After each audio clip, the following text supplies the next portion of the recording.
माधवा कुंज विहारी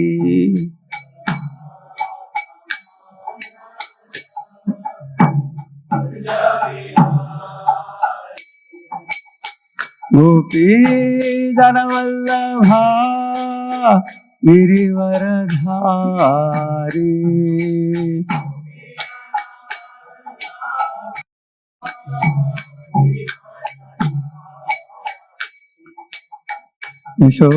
यशोदानंदन व्रज जनरंजन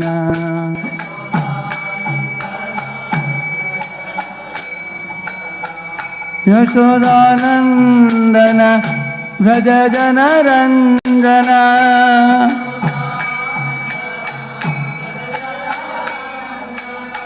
यमुना तीरा वनचारी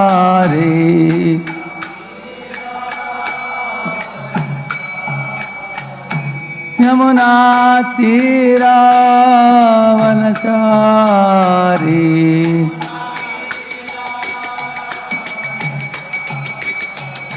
जय राधा माधवा कुंज विहारी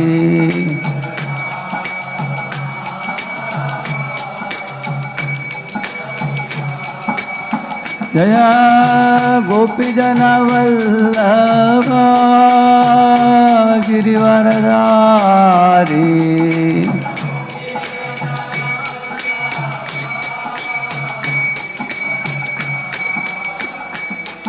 यशोदानंदन व्रज जनरंजन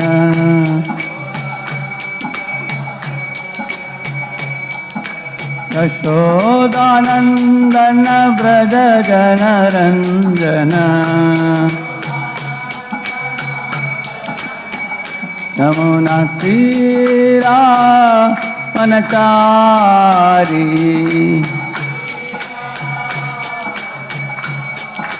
यमुना तीरा वनचारी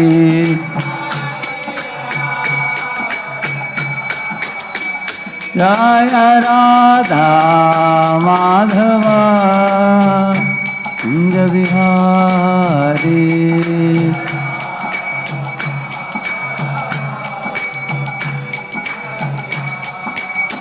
हरे कृष्णा कृष्ण कृष्णा हरे हरे हरे राम राम राम हरे हरे हरे कृष्ण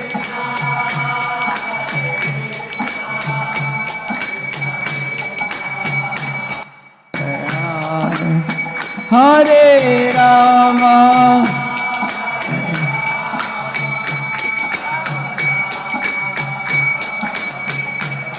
हरे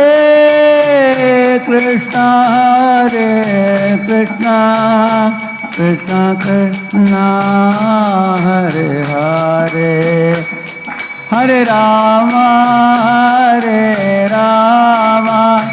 राम राम हरे हरे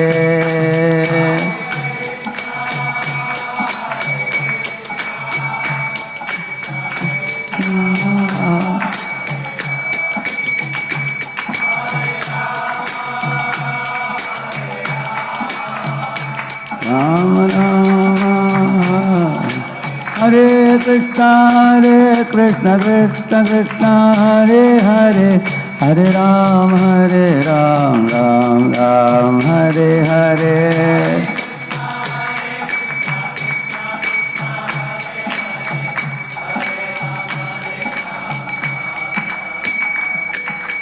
जय ओम विष्णुपाद परमहंस परिव्राजकाचार्य अष्टोत्तर शत श्री श्रीमद डिवाइन ग्रेस अभय चरणारविंद भक्ति वेदांत स्वामी श्रील प्रभुपाद की अनंत कोटि वैष्णव वृंद की नामाचार्य हरिदास ठाकुर की प्रेम से कहो श्री कृष्ण चैतन्य प्रभु नित्यानंद श्री अद्वैत गदाधर श्रीवासादि गौर भक्त वृंद की श्री श्री राधा कृष्ण गोप गोपीनाथ श्याम कुंड राधा कुंड गिरी गोवर्धन की, ब्रजभूमि वृंदावन धाम की, मथुरा धाम की, द्वारकापुरी धाम की, पुरुषोत्तम क्षेत्र जगन्नाथपुरी धाम की, श्री मायापुर नवद्वीप धाम की, गंगमय यमुनमय की, भक्त देवी तुलसी देवी की, समावेत भक्त वृंद की, all glories to assemble devotees, all glories to assemble devotees, all glories to assemble devotees, all glories, all glories, all glories to Shri Guru and Shri Gauranga. Om Ajnanatimirandasya Jnananjanashalakaya Chakshuvannmelitam Jena Tasmai Shri Gurave Namaha. Shri Chaitanya Manobhishtam Sthapitam Jena Bhutale Swayam Rupa Kada Mahyam Dadati Swapadantikam Vandeham Shri Guroho Shri Yutapadakamalam Shri Gurun Vaishnavamscha Shri Rupam Sagrajatam Sahagana Raghunathanvitam Tam Sajivam Sadvaitam Savadutam Parijana Sahitam Krishna Chaitanya Devam Shri Radha Krishna Padan Sahagana Lalita Shri Vishakhanvitamscha Nama Om Vishnu Padaya Krishna Pristhaya Bhutale Shrimate Bhakti Vedanta Swami Nitinamine Namaste Saraswate Deve Gauravani Pracharine Nirvishesha Shunyavadi Paschatya Deshatarine Namo Mahavadanyaya Krishna Prema Pradayate Krishnaya Krishna Chaitanya Namne Gauratvishe Namaha. He Krishna Karuna Sindho Dinabandho Jagatpate Gopesha Gopika Kanta Radha Kanta Namostute Tapta Kanchana Gaurangi Radhe Vrindavaneshwari Vrishabhano Sute Devi Pranamami Hari Priye Vancha Kalpatarubhyascha Kripa Sindhubhya Evacha Patitanam Pavanebhyo Vaishnavebhyo Namo Namaha. Jai Sri Krishna Chaitanya Prabhu Nityananda Shri Advaita Gadadhara Shri Vasadi Gaura Bhakta Vrinda. Hare Krishna Krishna Krishna Hare Hare Hare Rama Rama Rama Hare Hare. Om Namo Bhagavate Vasudevaya. Om Namo Bhagavate Vasudevaya. Om Namo Bhagavate Vasudevaya. Narayanam Namaskritya Naram Chaiva Narottamam Devim Saraswatim Vyasam Tato Jayamudiraye. Nashtaprayeshva Bhadreshu Nityam Bhagavata Sevaya Bhagavatyuttama Shloke Bhaktir Bhavati Naishtiki Krishnaya Vasudevaya Devaki Nandanaya Cha Nandagopakumaraya Govindaya Namo Namaha. Welcome all of you for the Srimad Bhagavatam class this morning. हरे कृष्णा। तो स्वागत कर रहे हैं प्रभु जी सबका इस Bhagavatam class के लिए। Mic नहीं चालू हो गया? माइक चालू करो ना। हरे कृष्णा।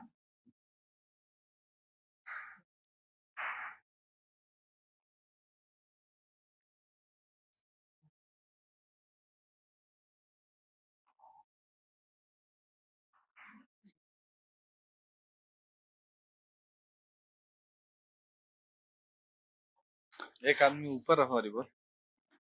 हरे कृष्णा। इधर कर रहे हैं here they are doing here.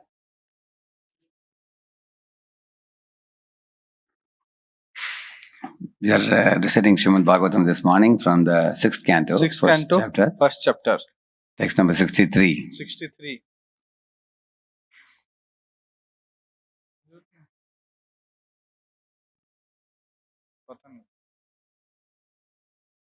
Mic on हो गया क्या? तन्निमित्त स्मरव्याज श्लोक का हरि बोल। ग्रहग्रस्तो विचेतनः तामेव मनसा ध्यायन् Swadharmat Viraramaha Tannimitta Smaravyaja Grahagrasto Vichetanaha Tameva Manasadhyayan Swadharmat Viraramaha Tannimitta Smaravyaja Grahagrasto Vichetanaha Tameva Manasadhyayan Swadharmat Viraramaha.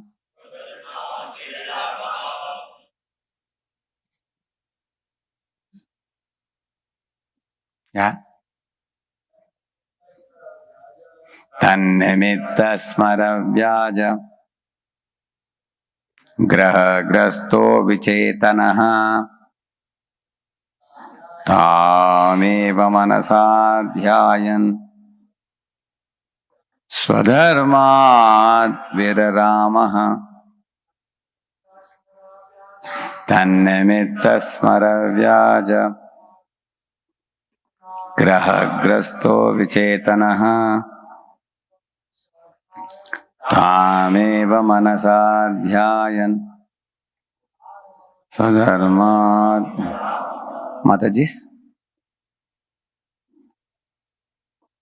Tannimitta Smaravyaja Grahagrasto Vichetanaha Tameva Manasadhyayan Swadharmat Viraramaha. Tannimitta, caused by the sight of her. Smaravyaja, taking advantage of his thinking of her always. Grahagrastaha, being caught by an eclipse. Vichetanaha, having completely forgotten his real position.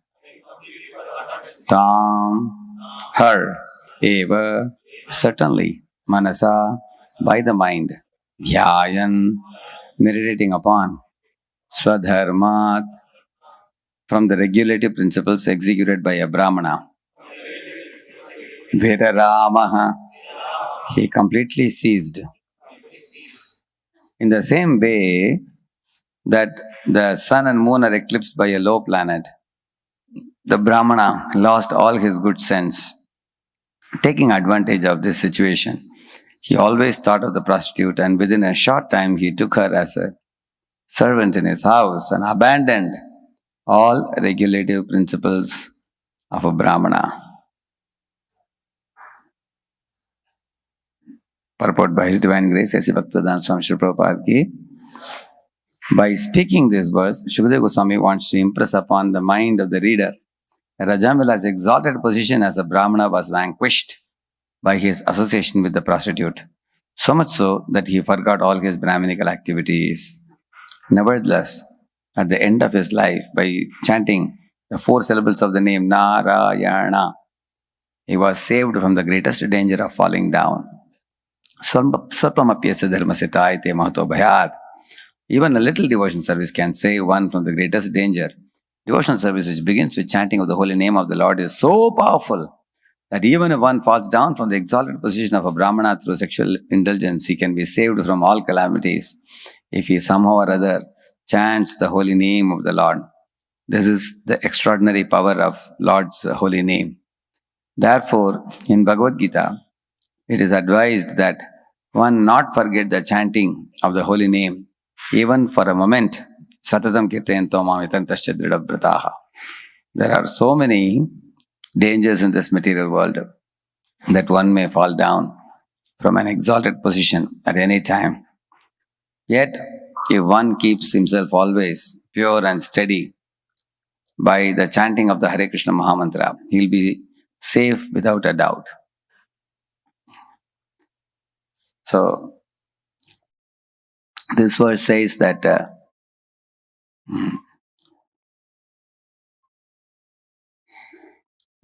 Tan nimitta smaravyaja, he says, which means when his eyesight fell on the prostitute and the Shudra in the forest, smiling and embracing and kissing, and they were doing such abominable activities in a public open place in the forest. So, smara vyaja.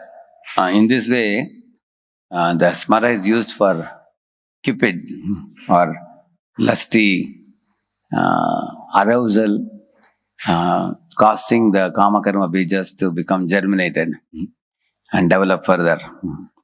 So,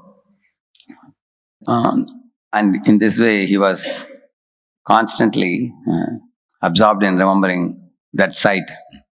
How, and then result was what? Graha grasto, vichetanaha. Just like on an eclipse day, you find the Rahu planet swallows the sun and moon and makes it invisible to the world.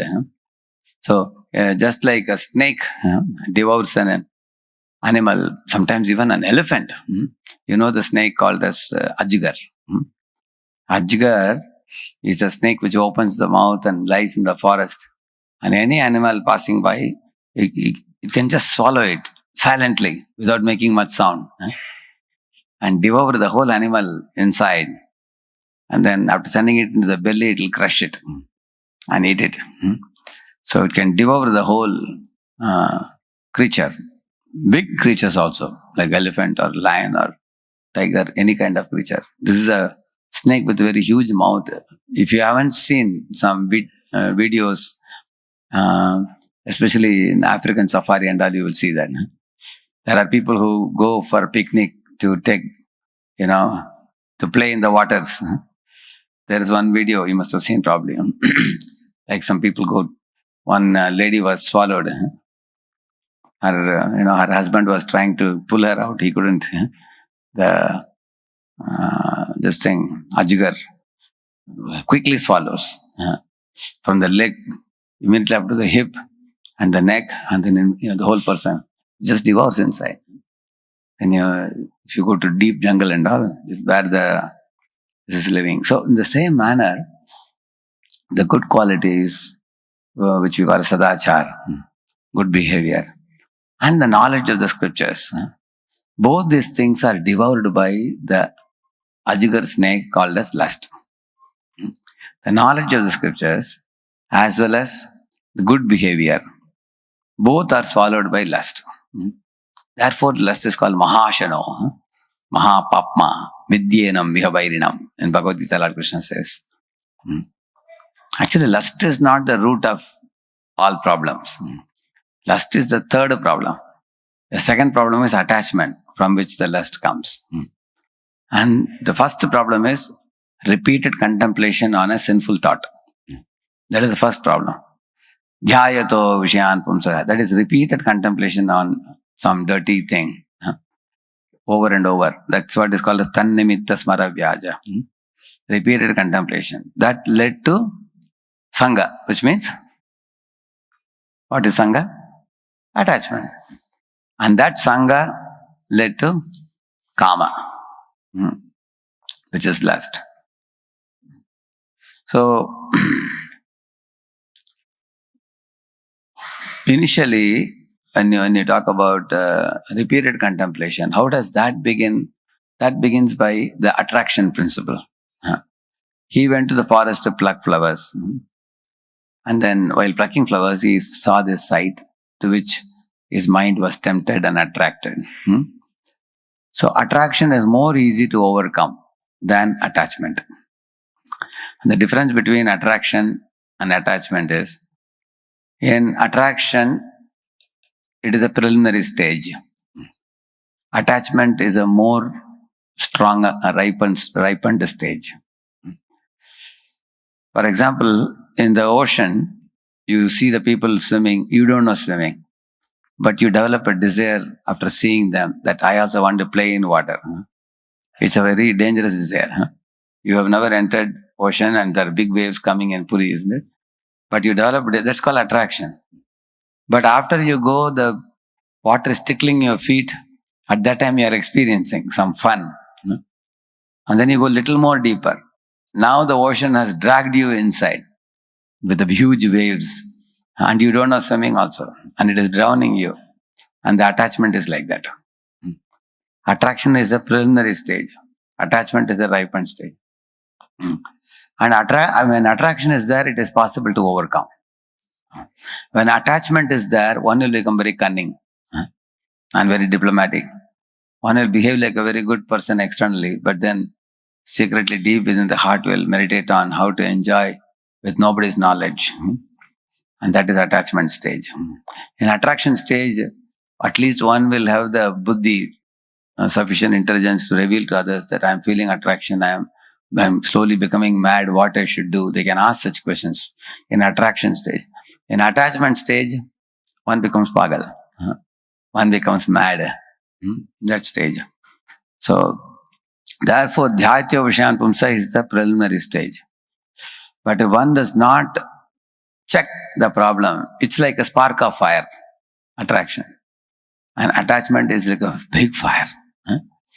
Like we say, no, the fire, death, disease must be nipped in the bud. It is said. All these three have a tendency to grow very fast. In home also, if somebody is little careless with a wire, the tube which is little broken, the gas cylinder to the stove, slightly broken, gas is leaking. But if some lady is little careless about it, for a few days, what happens? The leakage increases. And then the kitchen is becoming surrounded by the invisible gas and smell is coming. One day when there is a spark of fire, the whole kitchen will be ablaze. Isn't it? Everything will be burned down. And the loss will be small or big. Huge losses. That changing that wire will be 2 rupees, 5 rupees, 10 rupees. But if you didn't change that, it will be 20 lakhs, 30 lakhs you will have to, spend later on. So therefore it is a stitch in time saves 9. It is said. So the fire, the debt also. If you don't pay the debt, what will happen? Interest will keep increasing. And so much so that you will never be able to pay back the principal amount. You will keep on paying interest. And later on it will become so difficult, you will become bankrupt. So fire, debt, and disease also. Somebody is getting sneezing. They don't go to doctor to check what it is. So corona is coming and sitting in the nose. Some 4 days here, 2 days here. And then it goes into lungs. After 6 days or 7 days it goes. Once it goes here, one gets breathing problem. That time suddenly one realizes you have to spend a lot of money for oxygen cylinder. Because of carelessness, people have died also sometimes. They didn't go to doctor, they didn't take kada, they didn't do the necessary things, they were careless. Then it became aggravated, very big. So at the attraction stage, one who curbs lust is the most intelligent person. Rather than letting it go to the attachment stage, after which it will become difficult. Like for example, students who are studying well and passing the exams semester after semester without keeping any arrears, they are intelligent people. Somebody got 1 arrears, it should be a red signal. Arrears means fail, correct, no? Imagine somebody got 3, it's a greater warning. If you got 4, then you have to be year down, they call it. In most of the Pune University colleges, right? Year down means you will not be allowed to progress further to 2nd year, 3rd year. You have to sit at home, study and then pass. So, one should, ideally speaking, keep going year after year and graduate out of the college very smoothly. Similarly, you come to material world, purify the heart and go back to God, not wasting time here. But if one is little careless, one will get stagnated in this world, repeatedly taking birth again and again, struggling and suffering in this world. So it all begins with attraction principle.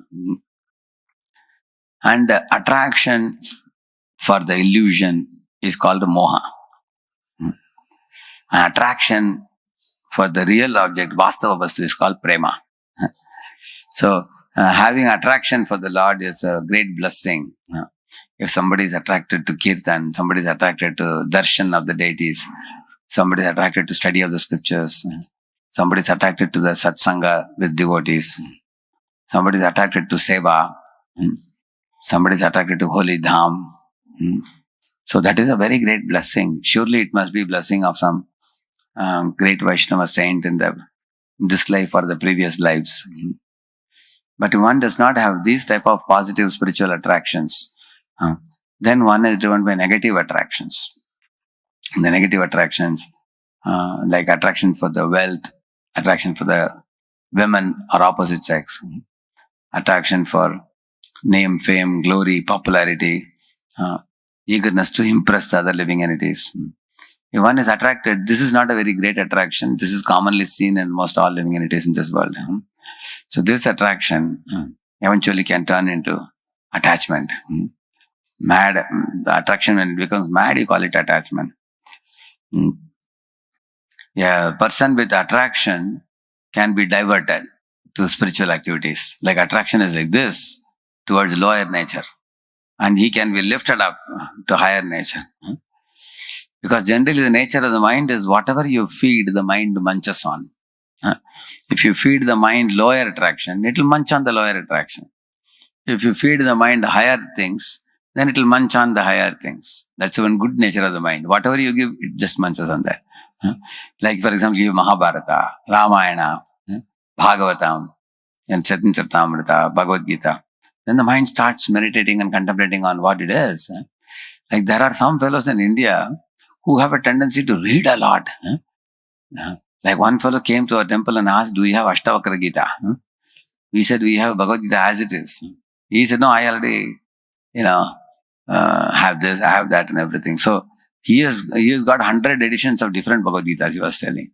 They have a habit of reading a lot. That's what Prabhu says. We have a lot of Puranas to give them. A lot of Puranas, Srimad Bhagavatam, Vedanta Sutra, Upanishads. Your whole life is not enough to complete all of them. So some people actually read a lot. They have read hundreds of books.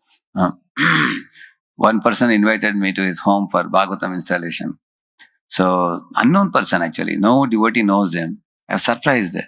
He saw some advertisement somewhere and called me. So went to his house. He has got the complete Gorakhpur, Gorakhpur press. All the books arranged in his house. Hundreds of books.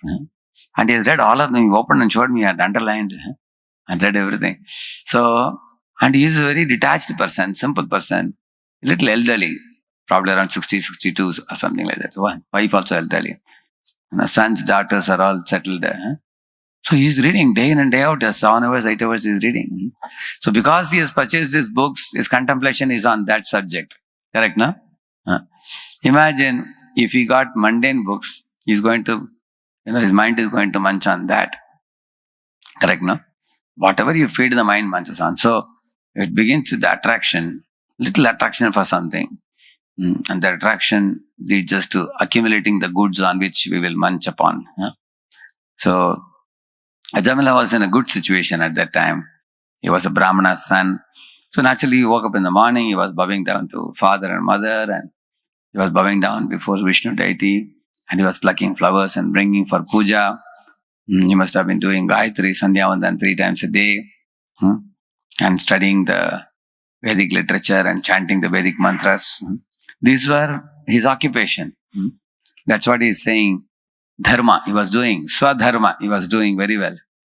But what happened to him? Swadharma Veraramaha, it says, last line. Verarama means he stopped all those activities. Why? He was engaged in all this dharmic activities so nicely. Why did he stop them? Tameva manasa dhyayan, he says. Tam means that prostitute. Manasa, with his mind, dhyayan, he was always meditating. Repeatedly contemplating on that low-class woman in his mind. Swadharmat Veraramaha. He lost a taste for dharmic activities. You also see this. This is not a very new thing. Somebody is very Krishna conscious, very blissful. It is very evident that a person is happily situated in Krishna consciousness. And when you see that he slowly reduces his Krishna conscious activities, he is not enthusiastic for morning program, he is not enthusiastic for chanting HareKrishna, he is not enthusiastic for Sankirtan, he is not eager for sitting in the class and hearing the class. He is not asking questions, he is not participative in all the devotional activities. His seva also reduces. So you will find that gradually a person is reducing his swadharmic activities, and definitely alternative attraction is getting developed in that person. Definitely, you can give a bond without even seeing, because it is impossible that you are losing taste in devotional activities without developing taste in something else. Something else is developing secretly. Therefore, one loses taste in direct devotional activities. You will see that. So, this is actually a self-test we all can give to ourselves. Is my mind developing ruchi for devotional activities? There are people who talk very big words. Yes, I am developing great ruchi, I am ecstatic. But what is the proof you are ecstatic? Your practical activities should show that. Are you enthusiastic in reading Srimad Bhagavatam?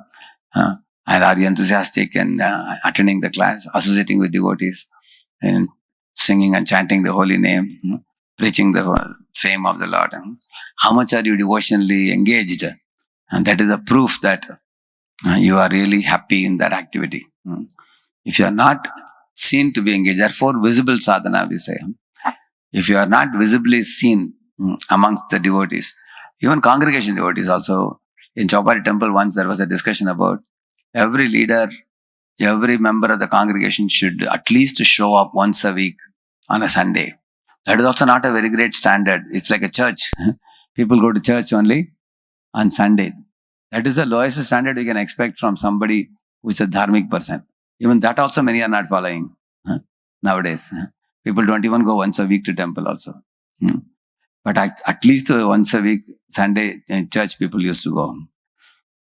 But ideally speaking, somebody who has taken initiation, whether it be Prabhuji, Mataji, they should identify very strongly with Prabhupada and Guru and ISKCON movement, and they should think, what am I doing for my Guru? What am I doing for Prabhupada? How am I helping this movement? Am I distributing some book? Am I distributing some knowledge? Am I calling the neighbors and doing some sankirtan at home? We may claim to be initiated devotee, but we may not even call some neighbors to come to our home and do kirtan and give them prasad, such a small thing. And there are people who don't even do this. So that means if they are not engaged in devotional activities, 100% guaranteed they are into something else. Whether you are a grihastha, you are a brahmachari, if you are not enthusiastic in devotional service, you are enthusiastic in nonsense. Everything else is nonsense other than devotional service. One has to be busy with something else. That's why he's saying, Tameva manasa dhyayan. See? Swadharmat viraramaha. So he gave up his Brahminical activities. That means he has an alternative occupation now. What is that alternative occupation? Contemplating on impurity. That is his alternative occupation. Why did he do that? Graha grasto vichetanaha. Chetanaha means conscious. Vichetanaha means he became unconscious. Krishna, unconscious. Like Krishna says, Eme matamidam nityam manutishtanti manavaha shraddhavanto anasuyanto muchyante te pikarmabhi etvadabhyasuyanto nanutishtanti me matam sarvanyana vimudham stan vidyinashtan achetasaha and vichetanaha, same. He's saying that Eme matamidam nityam, those who follow my good instructions, Arjun, anutishtanti manavaha shraddhavanto, with great transcendental faith, anasuyanto, without any envy for God, muchyante, they become liberated from the karma bandhanas. He's saying. And yet padabhyasuyanto, if somebody becomes envious of me, see, what is the meaning of becoming envious of Krishna? Envious means you don't listen to Krishna's good instruction. You neglect him, ignore him, discard those instructions. Even after knowing that they are the right instructions, still not following. That is envy. Ye tvadabhyasuyanto nanutishtanti me matam sarvajnana vimudam stan. All the good knowledge will be destroyed, he's saying. Vidyinashtan achetasaha, they will become Krishna unconscious, he's saying. And that is what happened to this fellow, Ajamila. Grahagrasto, his knowledge became enveloped, covered over. One becomes covered over. like a forest pathway during the rainy season, Chaturmas, when nobody walks, it gets covered over by grasses. And again, when people start walking, the pathway, the footpath will be free from grass, because grass cannot grow if somebody is walking regularly. On either side, it will grow. Similarly, if you are reading Prabhupada books regularly, then we are very fresh in consciousness. And if you are not chanting properly, reading properly, associating with devotees properly, we lose taste. Then we become covered over. That's the nature of material world. We get covered. Just like you open a banana and leave it on the table in a plate. Come after half an hour, it will be oxidized. You've seen that? It becomes brownish. Apple also, you cut it and leave it, it becomes covered over with some brown layer. It's not good to eat after some time. One has to cut it and eat it fresh immediately. Otherwise, it becomes covered over. So the jiva also in this world, the way by which we can avoid becoming covered over, keep ourselves fresh. Like in America, when they sell this cucumber, we were eating cucumber during our visit to America. Very fresh, nice, tender cucumber you get. But what they do, they cut the cucumber, they slice remove the cover, and they wrap it with plastic, tightly, plastic cover. Later on, when you open it, it is still fresh, because they don't allow it to get oxidized. Correct, no? So that is acting like a bulletproof covering for the cucumber. It doesn't let get oxidized. Correct, no? Or what we call as air conditioner in a freezer or something, you keep vegetable, it lasts for longer time, because you are stopping the influence of the sun on the vegetable. Correct, no? Similarly, we have to stop the influence of Maya on the jiva. And what is that covering? That is holy name. If one is constantly chanting the holy name, Prabhupada uses specific words in the purport. He says one should constantly chant the holy name, and one should be steadily practicing devotion service. See what words he uses here. See, here he says, towards the end, here what he says. Yet if one keeps himself always pure and steady, that means we have to keep ourselves pure by following the 4 regulative principles. And we have to keep steady. Steadiness actually can only be in goodness. Steadiness is impossible in passion and ignorance. In ignorance, there is no question of steadiness. In sleeping early, rising early, and chanting steady and all that. And Rajoguna, you can be steady for a short while. But only in Sattoguna, we can be steady for a long, long time. So, Prabhupada is saying one should be steady in spiritual life, which means consistent in spiritual life. And spiritual life is not an occasional thrill. Bhishma Panchaka is coming, 5 days you are going to fast. Why do you fast? Because I have become too big obesity now. I want to become thin. So we will do Bhishma Panchaka. Actually, you don't do Bhishma Panchaka just to become thin. Then you only get the bodily benefit. You don't get spiritual benefit. If you want spiritual benefit, one can say that I will eat only fruit, so I don't have to cook anything. So I'll devote all my time reading Bhagavatam and chanting the holy name and going out distributing Prabhupada books and preaching. Then Bhishma Panchaka is meaningful. Correct? If somebody is doing for 5 days. Otherwise, somebody says, we have eaten too much prasad, heavy, uncontrollably for a long time. Now, when I look in the mirror, I'm looking a little fattish. Let me become thin in these 5 days. And that is bodily consciousness. I don't say you won't get benefit. You will get bodily benefit. You become slim. That's all you achieved in Bhishma Panchak. That's all. If you want spiritual benefit, then one has to aspire for spiritual goal. So, therefore, we have to keep ourselves always pure and steady, he says. And then he also says, see here, just a few lines before that, what he says. Therefore, it is advised that one should not forget the chanting of the holy name, even for a moment, he says. Again, he says here also, in Bhagavad Gita, it is advised that one not forget the chanting of the holy name even for a moment. How can we not forget the chanting of the holy name even for a moment? How can I do that? One of the ways to do that is to, as soon as there is a time gap, immediately to chant the holy name. That's the reason why devotees traditionally in ISKCON used to have the bead bag in their necks always. You have seen that, no? Slowly that habit changed. After 6 months are over, people hang it in the room and they don't have bead bag. But you go to Juhu, you will find older devotees. All day they will have bead bag in their neck. How many of you have seen that? You seen that? Correct? Whether you are a preacher, you are a life umber cultivator, any devotee, traditionally the older devotees will have bead bag in the neck. What is the meaning of bead bag in the neck? What is the meaning? Because if it is there, as soon as there is some time, say you are sitting in the train, you have to go somewhere, or you are waiting in the queue, what likely you are likely to do? Hand will go in the bead bag immediately. Because I have some time now. What I can do? Hare Krishna, Krishna Krishna, Hare Hare, Hare Ram, Ram Ram, Hare Hare. Hare Krishna, Krishna Krishna, Hare Hare, Hare Ram, Ram, Hare Hare. So in this way, you slowly forget the external environment and you get into chanting. Like, I was in the early morning catching flight. There are 400 people early morning because Diwali is over. Now people are going back. Huge crowd in the morning. And to go through the queue takes 1 hour. What will you do in that 1 hour? And you have to keep moving also inch by inch, little by little. You can't read a book. You have luggage in the hand. What is the easiest thing to do? Chanting the holy name.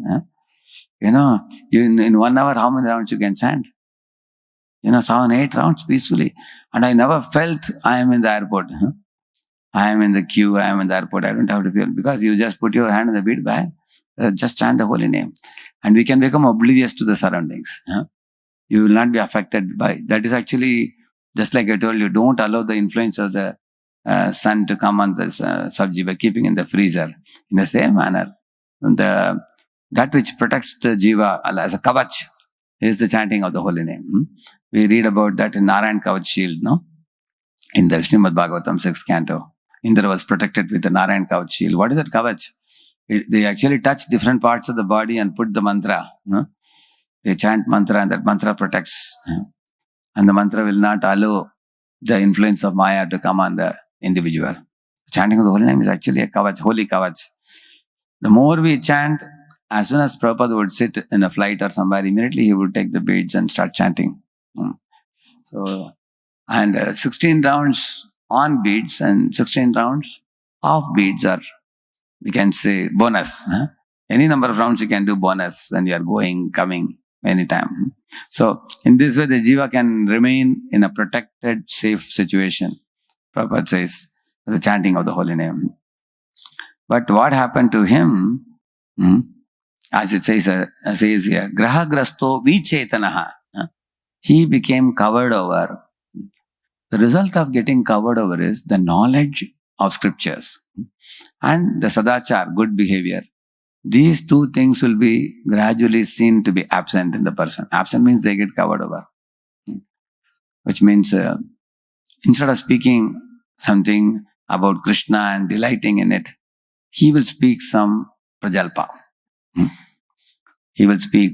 It says that when one comes in contact with either a woman or with a man who is attached to a woman, it's called as sangi, stri sangi, we call it. Then a person's words will become a loose talk. He will do loose talk. He will become very poor and talkative, and he will have the tendency to do rumor mongering, gossiping, and he will become very cunning. He will lose his innocence. He will lose his simplicity. He will keep on talking rubbish things. He will talk in double meaning. All these things come when by contact with opposite sex, with the idea of enjoyment. This is not to say that if a man marries a woman, he will become like that. It's very sinful to even say that, especially with respect to good devotee families. You will see that because husband and wife, some of them are so exalted, they're just like Prabhupada said, your family is just like sannyasis, Prabhupada said. So, simply by coming in contact with a woman, you don't become like that. In fact, there are men who were slow in devotion service. By coming in contact with the good wife, a dharmic intelligence is called as a good wife in Bhagavatam, in the 4th canto, Puranjana section.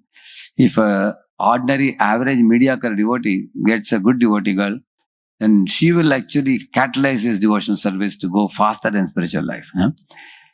What we are talking about is a woman who is low-class prostitute here, with whom his mind is associating, and that is very degrading. Or a woman who is dull-headed. She herself has no knowledge of Shastra, no knowledge of Krishna consciousness. She is simply materialistic. All she knows is, car, bungalow, money, bank balance, and wanting more and more money, greedy woman, unclean woman. If one is connecting with such a woman, then the man also becomes very poor and talkative. And he becomes a loose talker, gossiper. And he becomes filled with filth. His mind becomes filled with filthy things, like that. So then he becomes covered over with that knowledge what he learned from Guru. Grahagrasto vichetanaha. So when knowledge gets covered, immediately it will show up in sadachar. Sadachar will become durachar, prashtachar, papachar. It will become like that. You will see that. There's no more sadachar after that. Because if somebody is studying the scriptures attentively, even a person with bad behavior gradually will become refined over a period of time. The scriptures will not allow you to go on with bad behavior. The scriptures actually keep teaching us. Of course, somebody can study the scripture and become a very proud Pandita also. He can become a scholarly person if he did not have the touch of a Vaishnava in his life. So, with respect to him, he was not proud, but he became defeated by lust, as you see here. His knowledge became covered over. Avritam jnanametena jnanino nityavairina kamarupena kaunteya dushpurena analena cha. See, I'll show you that.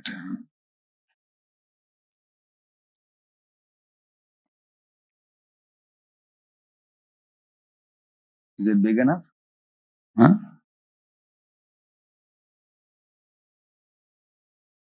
See, this is a verse, very important verse. Please all of you repeat it. 3.37 Bhagavad Gita. Shri Bhagavan Uvacha Kamayesha Krodayesha Rajo Guna Samudbhavaha Mahashano Mahapapma Vidyena Mihavairinam. The Supreme Personality of Godhead said, it is lust only, Arjuna, which is born of contact with material mode of passion and later transformed into wrath, and which is the all-devouring sinful enemy of this world. So many commentaries are here. I'm putting all of them together in one place. You can see this. See, check out the Thakur what he says. It is lust and then anger arising from the mode of passion. Know this as the greatest devourer, the great ferocious one, he's saying.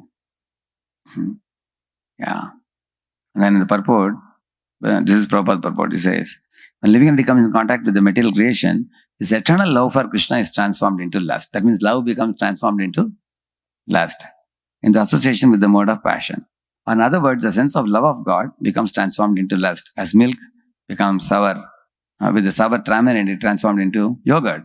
Then again, when lust is unsatisfied, it turns into anger, wrath. And then that anger is transformed into illusion. And illusion continues the material existence. Therefore, lust is the greatest enemy of the living entity.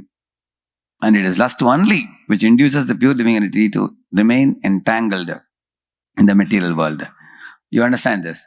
The pure jiva, his heart is filled with love. But as soon as comes in contact with the material world, lust attacks him and covers the love with this covering, as I told you. Till now, we've been talking about the avritam. The lust covers him.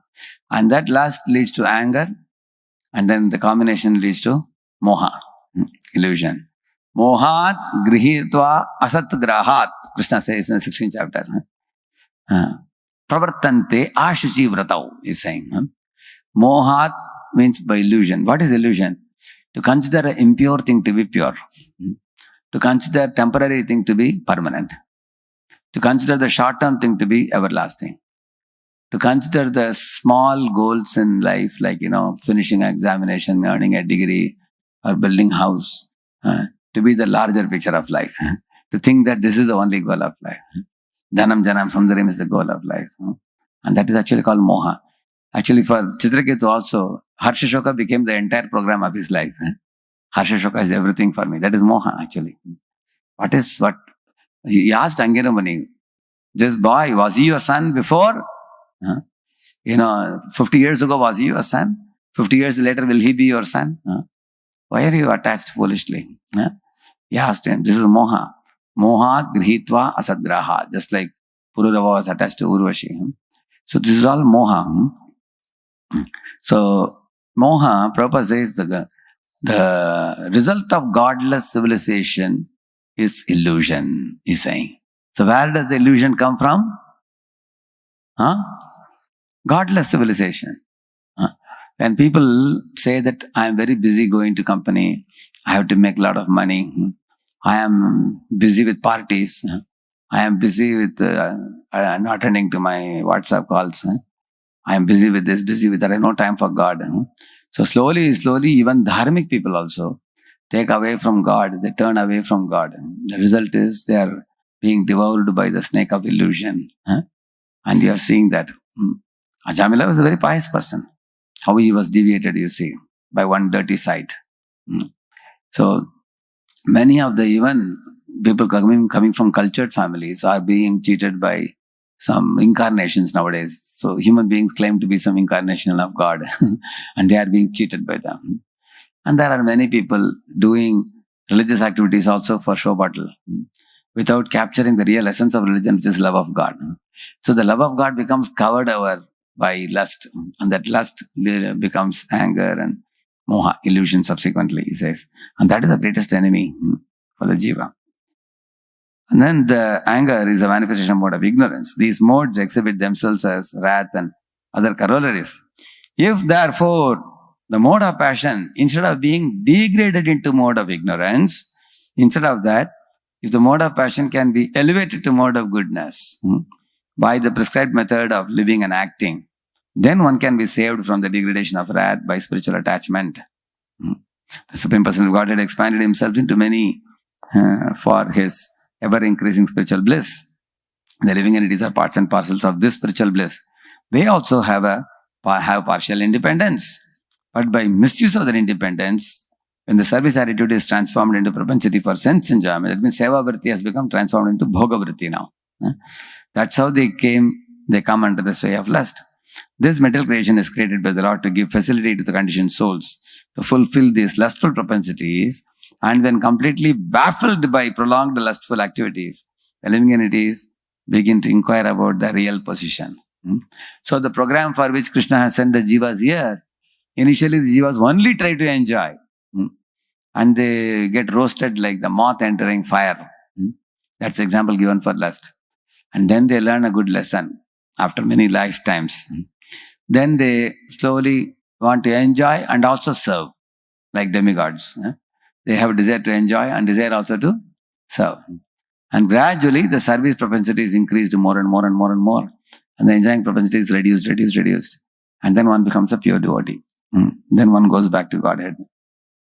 The inquiry is this inquiry is the beginning of the Vedanta Sutras, wherein it is said, Adada Brahma Jignasa, one should inquire about the Supreme, and Supreme is defined in Srimad Bhagavatam Janmadhyasya Yataha. Prabhupada says all these things. And then Prabhupada is saying how Hanuman engaged his anger in Lord Rama's service. Chakravarti Thakur here says something interesting in the same purport. Lust, composed of the desire for sense objects, impels a man to sin. A man being urged by lust engages in sin. This lust appearing in a different form becomes visible as anger. This means that lust being obstructed by someone transforms into anger. Lust arises from the mode of passion, and from lust in mode of passion arises anger in the mode of ignorance. For example, a girl wants to connect with a boy, but parents are worried. You are connecting with a playboy, he will use you and throw you. You know, use and throw? So they are worried. They are asking daughter, hey, give the mobile. Even while going to bathroom, she takes mobile with her inside also. She's afraid that parents will see some number, they will call the boy. Or some daughters may become angry also on the parents. Why are you suspecting me? Why are you doubting me? Because the lust, when it is curbed, it becomes anger. Correct, no? Similarly, boys also. By a boy may be behaving like a very good boy, but then, you find him going in a bike with a girl. You catch him and ask him, hey, what is this? If you want to marry, you marry her. Otherwise, why are you doing this? He said, who are you to ask? It's my life. Don't interfere with my life. So he becomes angry with friends, angry with superiors. Finally, he ruins his academics, ruins his good career, and becomes a vagabond, good for nothing. Correct, no? When lust is curbed, one becomes angry. One can see that. Why one is angry? One wants to continue with nonsense. I am doing nonsense. Why are you stopping it? I will do nonsense. I will go to hell. You don't bother about it. That type of anger they show.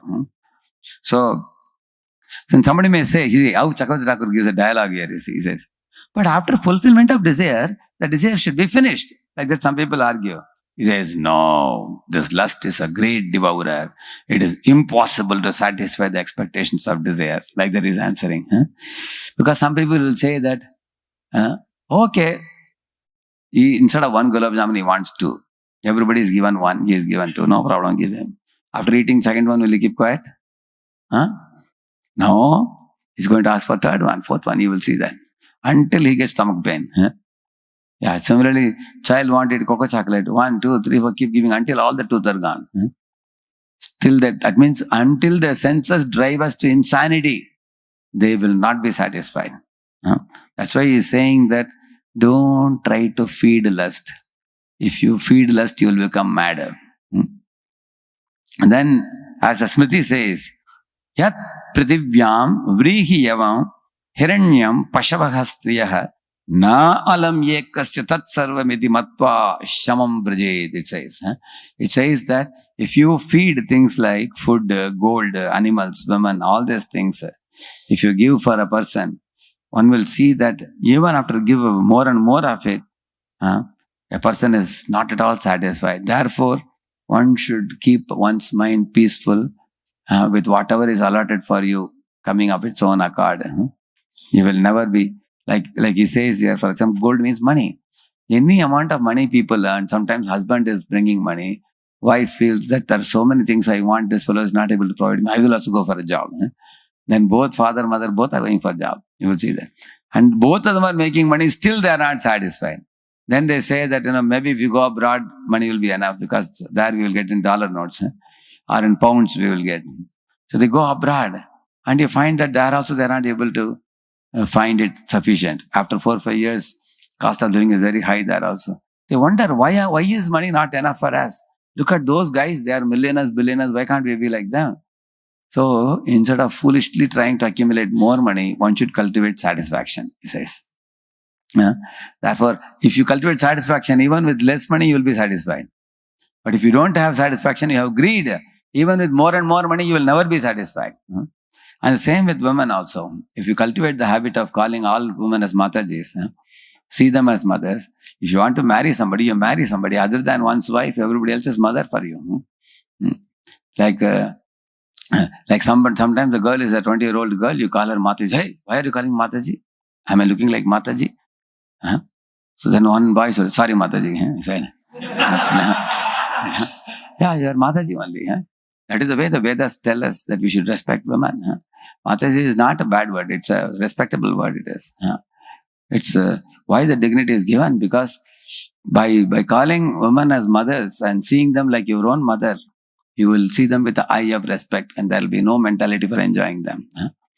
But one does not do that, then there is no end for the mind to want to be lusty with any woman. Actually, our mind is like Ravana only. Any beautiful woman walks on the road, one thinks she is meant for my enjoyment. Therefore, our mind is a devil, in an impure state. Therefore, Chakravarti Thakur says, Danda is the only solution for this mind. Now, Sama, Veda, Damanda will not work. Danda is the only thing. Therefore, here, even this verse, Mahabharata, Anushasana Parva verse also says same thing.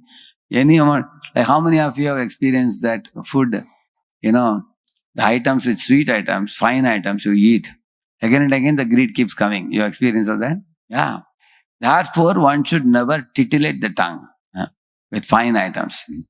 You eat simple food, in the beginning it is difficult. But after eating simple food for 1 day, 2 days, 1 month, you tell the mind, this is your food. If you want to eat, otherwise fast. Yeah. And after some days, you will feel that, mind will become completely pacified. You will be jolly. Austerities are difficult only in the beginning. Like tincture, if you see, if it is wounded, You keep the tincture on the wound, how do you feel? People say, because it's very burning sensation. But after that, how do you feel? How do you feel? You have no experience? You feel very cool. It's like air condition after that. You feel very cool. Only in the beginning, the tincture is very... Similarly, austerities also, Krishna conscious austerities. Beginning, they may be a little difficult. But if you don't do such austerities, one becomes greedy for the tongue. You eat fine foods, tongue will go mad. Tongue will demand like anything. Shamelessly, one will go and beg more and more and eat. One will become shameless practically. And that shamelessness will go on for a long time. What is that? Shishnodara Parayana, Krishna nahi payam. Saying, Jivara lalasa eti uti dhai, Shishnodara Parayana, Krishna nahi payam. That's why he is saying that food, gold, animals, women, these things are never... Animals nowadays should be changed it as cars. Food, gold, car, women, bungalow, all these things. There is no end to this. See, if you have lived in a village, in a very simple house, village people make their own houses themselves only. They just put bricks and make it. You have seen that? When you come to township, you will think that the houses are better. Like in those days in Pimpri area, simple houses. We have seen that, Pimpri. And now you come to Pune city, now the houses are like America houses. People are making posh houses. After living in a posh house, if you go to a simpler house, how will you feel? It will be very difficult for you to live. You agree? After sleeping in a very smooth, thick gadda, then you are given a chatai to sleep, how will you feel? It will be difficult. So therefore, practice sleeping in chatai. Practice living in a simple facility. So therefore, he is saying that the more you feed, the mind will increase its demands. It's called mental demands, he says. If it is not possible to make alliance with lust, giving dan, then is it possible to bring under control by sama and bheda? Like that, somebody may ask. No, lust is a very great demon, mahapapma. Like that he says. So this is the way. And now, for this verse which we read just now, that is Sridhara Swami's commentary. You can see what he says. See, Anvaya he has given here. This is the verse number 33. Tan nimitas smara vyaja graha grastaha vichetanaha manasa tameva dhyayan. In the mind, he was always thinking of that low-class woman. Swadharmat Viraramaha. Therefore, he gave up from here only I got the idea, understanding from the Anvaya only. And then the Bhavartha Deepika, he is saying, Tad darshanameva nimittam yasya smara vyaja grahasya tena grastaha vichetano gatasmati. In the Bhava Prakashika, you will see in the commentary, you will see here. See, one line is so powerful.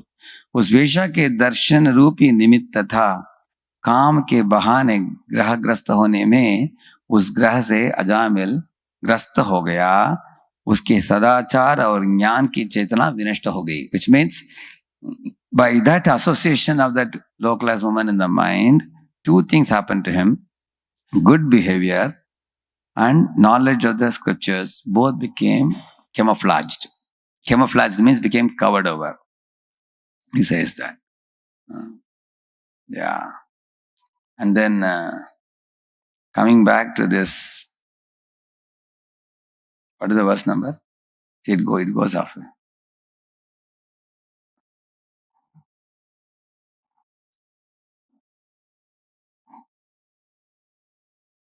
So, which you are reading here also, Chakravarti Thakur has given a very good commentary in this. So this short, very short, but very powerful. See what Chakravarti Thakur says here. Becoming possessed because of lust, arising from seeing her and losing his memory. From seeing her, he lost his memory. Correct, no? Memory of what? Memory of the scriptures. And scriptural teachings and injunctions. Scriptures tell you what is right. And after that, they also tell you what you should do. Both they tell you. They say that this is the right knowledge, that is wrong. And this is beneficial, that is harmful. This should be done at any cost, even if it is austerity. And that should not be done. They clearly tell you. And many affirmative statements are there. Matravat paradareshu, paradravyeshu loshtravat, atmavat sarvabhutyeshu, yakkaroti sa pandita. So Shastra very clearly give instructions like that.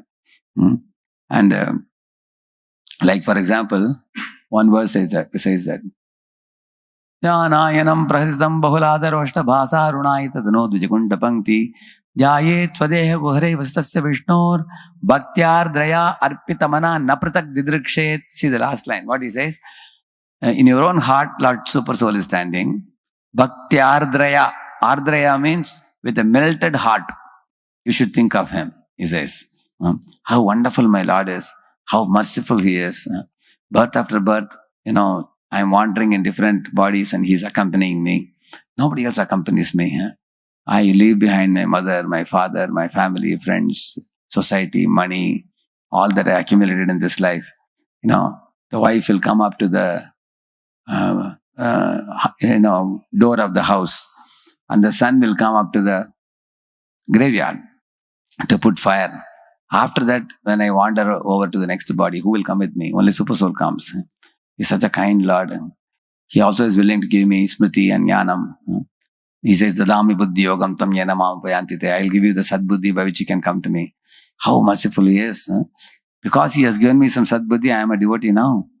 Otherwise, I'll be a fool, wandering in this world, doing all sinful activities. So, one should gratefully acknowledge the presence of Lord in our heart. When you are unable to acknowledge his presence, then the Lord sends a spiritual master. Then spiritual master teaches the same knowledge. And when we faithfully follow that knowledge, then the Lord in the heart becomes awakened. So, therefore he says, Bhaktyardraya. With a melted heart, one should gratefully think of him. Arpitamana. And offer our mind to him. What is the meaning of offering our mind to him? We should do what he tells us to do.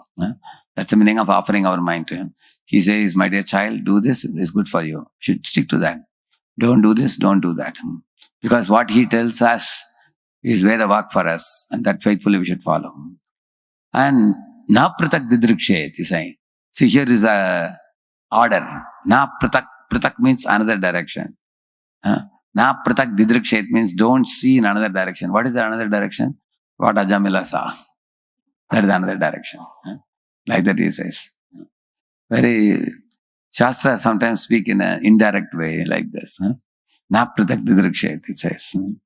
Look at him alone. Similar another verse. Ha samhare ravanata kilaloka vrashoka shusagara vishoshan atyudaram sammohanaya rajitam nijamaya yasya bhrumandalam munikrite makaradvajasya. The eyebrows of the Lord are like the arched bows, by meditating on which one will lose attraction for the opposite sex. The eyebrows of a beautiful woman who controls even the kings of the world, bringing them on hands and knees at their feet. Even the king of the world can fall at the feet of a beautiful woman in want of lusty activities with her. But a devotee of the Lord who has developed attraction for the charming face of Lord Vrindavan Chandra, and his smile, and his beautiful speech, and his loving glance, and his support, and the love and the shelter that he provides through the scriptural instructions and injunctions for us. So, one should absorb one's mind in that, he says. So, here he says, he could not, this is Chakravarti Thakur. See, how in 2 lines is conveyed a lot. He could not protect himself from falling by jnana, and by his steadiness in dharma, both these things could not protect Ajamila. That's the point. That means, Swanushtitasya dharmasya we say, no? But we all do our varnashrama dharma. He also followed that. Who? Ajamila. But that dharmic lifestyle did not protect him from falling down prey to lust. Therefore, even if you see a good boy in the college who's doing Sandhya Vandan 3 times, tell him that, my dear friend, your dharma cannot protect you. When you go to America, you'll fall down. You will be deviated by boys. You will eat beef also. Brahman boys are eating beef in America, some of them. Because they become degraded after going there. Dharmic activities will not help you. Only Krishna consciousness can help you. When you chant the holy name for study Prabhupada books, and become a very strict and faithful practitioner, you can see Krishna's eyes watching you at every moment. Wherever you walk, wherever you go, one cannot fall down, and the holy name is a protector also, as he said. So Dharma could not protect, and Jnana also could not protect. Jnana is actually Vimarshanam. Jnanis are actually, they are called as Vipaschit. Vipaschit means they have the Jnana Chakshu, they have the eyes to see what is Sat, what is Asat, what is right, what is wrong, what is Hitkarak, Hanikarak, what is beneficial, harmful, and all that. They can see that. Especially they have the Viveka Buddhi, correct, no? But even with the Viveka Buddhi, one will not be able to overcome lust, he says. Therefore, that famous verse in Gita, Yatato hyapi kaunteya purushasya vipaschitaha indriyani pramatini haranti prasavam manaha. That verse says that. Even though a jnani is vipaschit, he has the clear eyes to see what is reality. That means even after seeing what is right, what is wrong, still he can fall prey to wrong activities. The reason is given, if you read that famous, the 6th chapter of Bhagavad Gita, there is one commentary about the mind, Chanchala Mihimana Krishna commentary of, Baladeva Vidyabhushan and Chakravarti Thakur. In their commentary, he says that the mind afflicted by lust is durbedhyam, he says. He says, karma vasananu buddhya durbedhyam, he's saying. What is the meaning of that? He says, if you have a paper, you take a needle, you can pierce the paper very easily. Similarly, if the mind is very clear, and you have Viveka Buddhi needle, you have with you. With a Viveka Buddhi and a clear mind, you can very easily use that Buddhi and that mind to conquer lust. But when the mind is, filled with karma vasanas, kama vasanas, then the paper-like mind becomes like a mild steel plate. Then you take Viveka Buddhi, it cannot. Yes, that's the reason Chakravarti Thakur has given. He says, Durbedhyam. No, you cannot pierce it. That means you cannot. Once the mind is afflicted by lust, it becomes like a ghost-haunted man. Pishache payalayata matichanna hai. He will not listen to any good instruction. What do you call? Vinashakale Parida Buddhi. Incorrigible. But externally, he will do very good drama. As soon as he sees you, he will offer obeisances, he will load pot on the ground. He will do everything as if he's a very good devotee. But internally, he makes cunning plans to do wrong things. So it becomes like a mild steel plate. Our good instructions will not act. So why I am telling you all these things? Because we have to know that after we have become afflicted by the disease of lust, the only saving grace is holy name. Holy name is so potent. Actually, holy name destroys the sinful reactions. It also fries away the sinful seeds or drowns the sinful seeds in bhakti bliss. It also counteracts the sinful proclivities, tendencies. And finally, it uproots ignorance completely. The holy name, to the degree of the intensity and helplessness and freedom from offenses with which we chant the holy name, it can go deeper and deeper and deeper and have better and better and better effect in us. So therefore, we should be enthusiastic. I was saying today morning, there were more than a dozen devotees for Harinam Sankirtan. I was very happy. See, I am only in Pune for probably half a month. Other times also, the Harinam Sankirtan should go on in the morning, 7 to 7:30. And this is a very wonderful opportunity for us to go to the streets, meet the people and inspire them to take to the chanting of the holy name, come to the temple. So, when we chant the holy name, oneself, we benefit ourselves. When you do japa time. When you go and do Harinam Sankirtan, we benefit other jivas also. In this way, the mind, the impure mind, and the holy name, if there is a lust, the holy name puts another covering over lust. And it captures the lust and purifies the lust. It's very powerful holy name. Holy name, therefore the sinful reactions are finished, sinful bijas are finished, then the sinful kutam is finished, then avidya is finished one by one. So if any impurity comes in the clutches of the holy name, that impurity is finished. Exactly like the urine, if it is passed by somebody anywhere, when the sun shines in the sky, it absorbs the urine, and the sun never becomes, impure. Sun always remains pure, and the place also becomes purified. Similarly, Krishna is compared to the sun, and the holy name is also compared to sun. So the whole name, Nam no hiyavati shakti papam nirharane hare tavat kartum na shaknoti patakam pataki naraha. One is unable to commit that amount of sinful activities that the holy name cannot cleanse an individual. So Prabhupada says, if any sinner, even to the point of having fallen down with a prostitute like this, he is good for nothing. No dharmic jnani or a yogi will entertain such a person. He will say, you sinner, get lost. You have no scope in the path of dharma. You have become very degraded. Go to hell and suffer. And you will take million lifetimes to come to sanity. But Bhakti path is not a rejecting path. Bhakti path is accommodating path.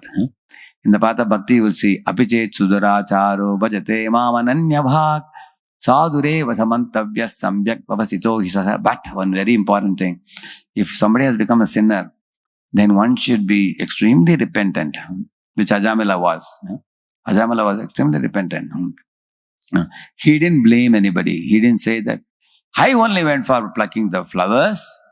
If this loose woman came on my way, what can I do?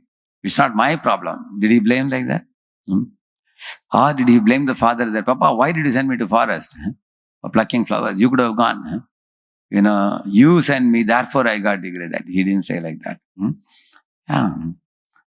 Nor did he blame the scriptures or blame the sadhana practices he was doing. He didn't say that I was a Brahman, I was doing all these things, why they didn't protect me? Nor did he blame any of the Gurujanas or Brahmanas or anybody. He didn't blame anybody. He took the whole total responsibility on himself. He said, I became degraded in my life due to my foolishness. I brought a low-class prostitute to my house and begot 10 children in her womb. I deserve to go to hell and severely punished for all these abominable actions. But these Vishnudutas, devotees of the Lord, were sent in my life by Lord Vishnu. How kind and merciful he is. So he cried out, thinking about the Lord's big heart, Udar. Lord's heart is very, very great. Magnanimous heart. So thinking of the Lord's devotees, he cried and wept bitterly and regretted and repented for his sinful actions. In those hot years of repentance, all his sinful actions were washed away. And then this type of weeping and repenting sincerely and honestly, feeling remorse, and that led to a rock-like determination in his heart. Next moment he said, enough of all these sinful activities. I will never ever do these things. And I will not even live in this sinful environment anymore. I am quitting this place. He was living somewhere close to Kanpur. That place was called as Kanyakubj. Kanauj. When some Kanpur devotees came to meet my spiritual master, and Maharaj was telling, so you are all in Kanpur? He said, yes, Maharaj. Be very careful. Because Ajamila's village is very nearby. He was telling. So now they call it Kanauj, they call it. From there, Haridwar is not very far. It's also in North India only. So he left his hometown and he went to Haridwar. And because I see some of our Vanaprasthas also, one Vanaprastha man came to me and said, Radheshyam, when I see these brahmacharis and young children and all, I feel I have lost, 50, 60 years of my life. Nobody taught me when we see children like this. Small. How old are you? How much? 10. How old are you? 10. You are 10. Both are 10 each. Okay. So they're 10-year-old children. So that Vanaprastha man was telling me, now I am chanting 64 rounds every day, he was telling. I asked why. I have to compensate now. So many years I have not chanted. He is chanting and he's preaching also in the evenings. Daytime he is chanting. His children are all settled now. So some of them have. So that type of resolve, determination, sincerity, seriousness is very pleasing to the Lord. So he left the home, went to Haridwar. He stayed in a Vishnu temple and worshipped the Lord, associated with saintly people, studied the scriptures, took bath in Ganga, pure lifestyle for a dozen years. Intense, we said, Tivreda Bhakti Yogena, Jeta Purusham Param, which he did that. And the result was his mind became cleansed like a clear lake, crystal clear lake where the pebbles can be seen at the bottom.